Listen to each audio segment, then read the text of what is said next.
ವೈಶಾಲಿ ಅನ್ನೋ ಹೂವು ನಿಮ್ಮ ಜೀವನಕ್ಕೆ ಎಂಟ್ರಿ ಆದಾಗ, ನಿಮ್ಮ ಜೀವನದ ಒಳಕ್ಕೆ ಬಂದಾಗ ಹೇಗಿತ್ತು ಸರ್ ಆ ದಿನಗಳು, ಪ್ರಾರಂಭದ ದಿನಗಳು? ಒಂದು ರೀತಿಯಲ್ಲಿ ನಾನು ಬಿ ವಿ ಕಾರಂತರ ಜೊತೆಗೆ ಚೌಮುಂದುಡಿಯಲ್ಲಿ ಸಹ ನಿರ್ದೇಶಕ ಮಾಡಿದ್ದಲ್ಲ, ಹಾಗಾಗಿ ಬಿ ವಿ ಕಾರಂತರ ಒಡನಾಟನೇ ಇದಿದೆ. ವೈಶಾಲಿ ಅಂತೂ ಬಿ ವಿ ಕಾರಂತರು ವೈಶಾಲಿ ಒಂದು ಥರದಲ್ಲಿ ಗುರುಗಳಿದ್ದ ಹಾಗೆ.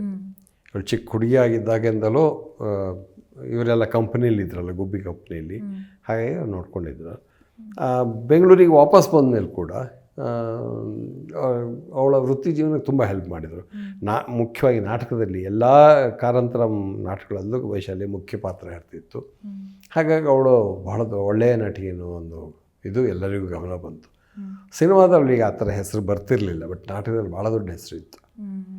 ಎಸ್ಪೆಷಲಿ ಹೈವದನಕ್ಕೆ ರಾಷ್ಟ್ರಮಟ್ಟದ ಮನ್ನಣೆ ಕೂಡ ಬಂದಿತ್ತಲ್ಲ, ಹಾಗಾಗಿ ಬಂದಿತ್ತು. ನಮಗೆ ಕಾರಂತರ ಮೂಲಕನೇ ನಾವಿಬ್ಬರು ಪರಿಚಯ ಆಗಿದ್ದು. ನಾನು ಕಾರಂತರ ಜೊತೆಗೆ ಇರ್ತಿದ್ದೆ, ಅವರು ಕಾರಂತರು, ಅವರ ಫ್ಯಾಮಿಲಿ ಎಲ್ಲ ಕಾರಂತರ ಜೊತೆಗೆ ಇರ್ತಾಯಿತ್ತು. ಪ್ರೀತಿ ಹಾಗಾಗಿ ಎಲ್ಲ ನಾವು ಪರಿಚಯ ಆಯಿತು. ನಿಮಗೆ ಫಸ್ಟ್ ಕ್ರಶ್ ಆಗಿದೆ ಸರ್? ನಿಮಗೆ ಪ್ರೀತಿ ಇಲ್ಲ, ಅದು ಒಂಥರದಲ್ಲಿ ಅರೇಂಜ್ಡ್ ಲವ್ ಮ್ಯಾರೇಜ್. ಕಾರಂತರು ರೆಕಮೆಂಡ್ ಮಾಡಿದ್ದು, ಅದೇ ನೋಡಮ್ಮ, ಅವ್ರ ತಾಯಿ ಹೇಳಿದ್ದು, ನೋಡಿ ಬಾಬಿ ಇದು ಒಳ್ಳೆ ಹುಡುಗ, ಇವನ್ ಮದುವೆ ಆಗಕ್ಕೆ ಹೇಳಿ ಅಂತ. ಅದಕ್ಕೆ ಮುಂಚೆ ಲವ್ ಇವೆಲ್ಲ ಮಾಡಿರ್ಲಿಲ್ವಾ ಸರ್? ಪ್ರೀತಿ ಎಲ್ಲ ಆಗಿರಲಿಲ್ಲ ನಿಮಗೆ ಕಾಲೇಜ್ ಡೇಸ್ ಅಲ್ಲಿ?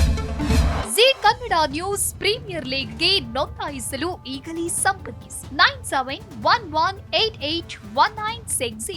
ಜಿ ಕನ್ನಡ ನ್ಯೂಸ್ ಪ್ರೀಮಿಯರ್ ಲೀಗ್ನಲ್ಲಿ ಫ್ರಾಂಚೈಸಿ ಆಗಲು ಈಗಲೇ ಸಂಪರ್ಕಿಸಿ 9711881959.